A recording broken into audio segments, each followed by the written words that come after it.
Oh yeah, Merry Christmas.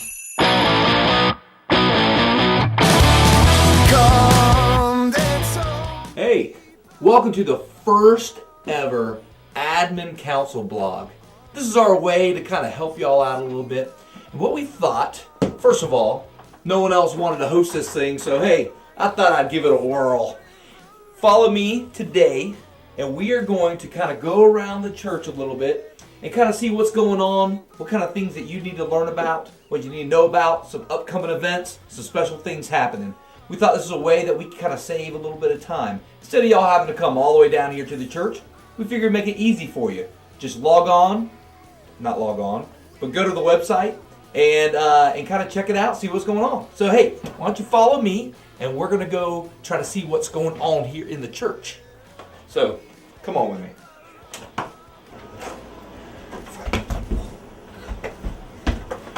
All right, so why don't you come with me and let's see. Hey, Tony. Yes, go ahead. We need your pledge cards. All right, come on in here. Please turn in your pledge cards. It's very important. Without your pledge cards, we cannot accurately project the 2010 giving. Absolutely. Okay, thank you. That's great. Bye. Yes. Hey, Tony. We're going to just talk a little bit now for the admin council about the pledge and how it's going, the giving, and make sure I get a paycheck. And that's important. Actually, I just happen to have it up on my screen. This is a real-time update, folks. I mean, this is as of 11:10, December 16th, 2009, and that's 11:10 a.m., not p.m. 117 pledges. $653,000 has been pledged so far. Basically means we're right in trend with what we were doing last year for the 2009 campaign.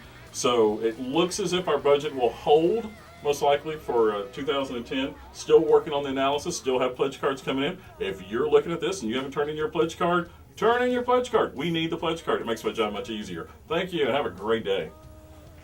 All right, so there we had Tony. That's the quickest I think I've ever heard him talk about something. So why don't we move on and let's, I think we're here going to go see Meredith, right? All right, come on with me. All right, hey, there's Meredith right here. Now come on with me. Hey, Meredith, and I like to call her Mare. So why don't you tell us about this new check-in system we have going on? Well, it's going to be using the computers, and people are going to be able to log on at home online and put in all of their information, and then we'll be able to pull it up here and sign in their kids even faster.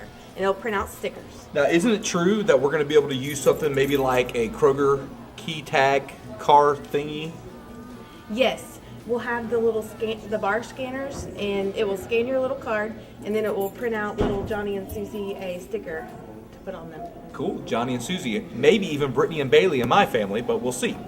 So now with this, they'll be able to check in. It'll be a quicker way to check in the children, but also a safety standpoint, right? Yes, only the parents will be able to do this. They were, I didn't sound right. Only the parents will be able to check the kids in and out. They will have to have the copy of the sticker to take with them into the service and bring back to check the kids back out.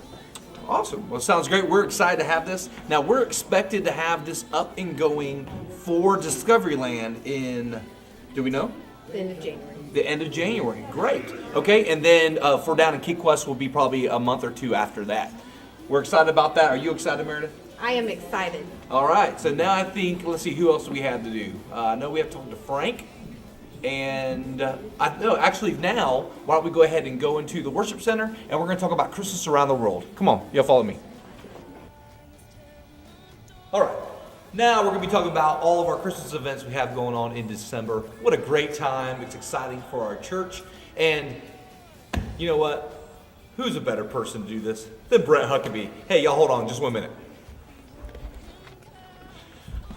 All right, Christmas events. If you're watching this before Sunday, we've got Christmas Around the World coming up this Sunday night, December 20th at 6 o'clock. It's a great event for your families. We're going to have fire pits, we're going to have hot cocoa and snacks outside, and then inside the worship center, we're going to celebrate Christmas like they celebrate it around the world. We'll have booths that some of our small groups and people are doing that's going to have crafts and food for the kids. We'll have a program with a very very special guests who'll be here with us. So we hope that you'll come out, bring your family, bring your friends this Sunday night, December 20th at 6 p.m.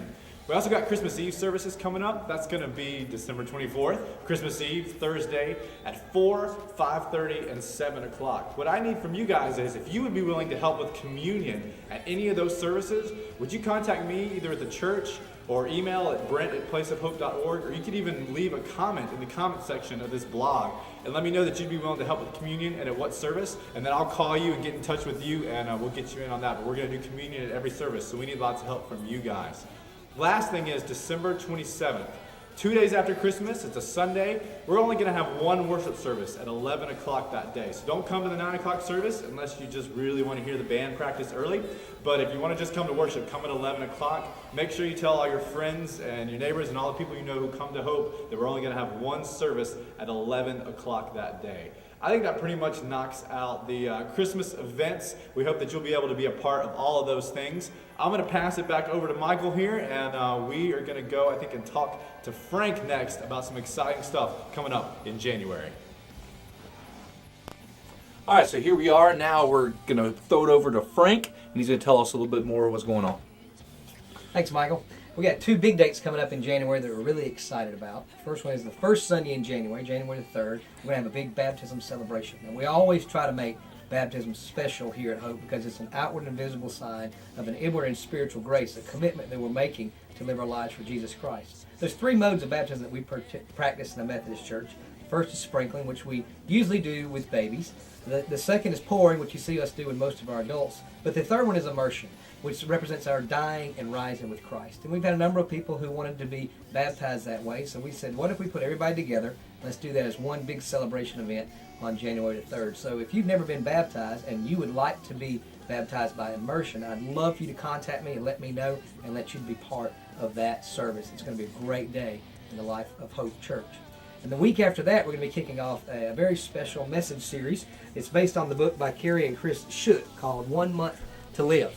In this book, they talk about living a life of no regrets, living by our priorities. How would it change your life if you got the news that you only had 30 days to live or 1 month to live? It would probably change your life radically, and you would focus on those things that were most important to you, your family, your friends. You would make those relationships a priority in your life. You would reach out to them and want to live your life that way. They've got a great line where they talk about, consider that perspective of how your life would change. You'd love with absolute abandon. You'd say what you really think. You'd focus on whatever you care about most in your life. In short, you'd stop wasting precious time, and in whatever time you had left, you'd now throw yourself into becoming the person God intended you to be. Why wait to answer the longing of your heart? Your lives can be that way, living it now. If you lived your life that way now by living out God's priorities, you live by these universal principles. You'd love passionately those people in your life, that you would love completely, that you would learn humbly and grow through the pains and problems of life, and you'd live boldly and you create a legacy that would impact generations to come. So we're going to do a 6-week message series on how 1 month to live and how that would change your life. Our small groups are going to be following that. The messages are going to deal with that. I'm going to encourage you to purchase this book, which has 30 devotionals in it. You'll read one each day. You'll work your way through a challenging handbook with your small group, and you will learn how to live a life of no regrets as we live by our priorities and become the people that God wants us to be here at Hope Church. All right, well, that's it for this month for the Admin Council blog. Hopefully you enjoyed it. It's real important for you to make a comment so we'll know you're there, and also what things we can make better, like put hair on me or whatever we need to do. So, hey, most of all, Merry Christmas. We'll see you next month.